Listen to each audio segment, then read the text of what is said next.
porque ademais de todos estos grupos, ademais de todos estos proxectos en marcha, en Vigo hai ata programas específicos sobre hip hop.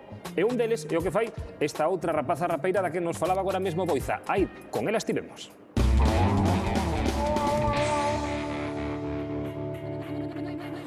Son aí, teño 18 anos, estamos aquí en Vigo, esta cumbre do hip hop e imos explicar un poquinho o que acontece por estes lares. E Vigo é un importante núcleo de, creo que de hip hop, creo que hai moitos estilos, hai moita variedade, non? Contas unha historia e a contas nun escenario, non? O escenario adoita ser Vigo.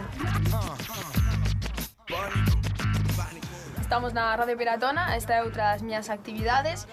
Estamos na 106.0 FM de Vigo e a Radio Ceibe de Vigo. E aquí estamos o staff de Moito Daqui. É un programa dedicado á divulgación de grupos galegos marcados no ámbito do hip hop, do soul, do jazz, de toda a música negra. Un pouco a filosofía do programa é esa, é divulgar todos os grupos. Pareceme unha iniciativa estupenda que xente que, bueno, que desta maneira libre leve a casas e a oídos de todo o mundo, pois grupos de hip hop galegos.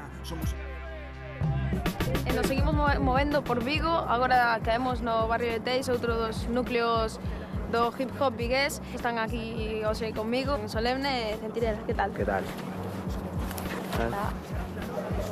El barrio más obrero es Teis, desde mi punto de vista. Yo creo que la gente se identificó mogollón, sobre todo ya a finales de los 90, y yo creo que de ahí viene todo. Algunos se quedaron, otros permanecen hoy en día, son constantes y tal, pero muchos se quedaron atrás. Nosotros bebemos otras fuentes. Ella es otra generación, creo que se acerca mucho más a lo que es el público que realmente hay ahora. Está claro que teñen que seguir cousas de Vigo con toda esta xente a traballar. Bueno,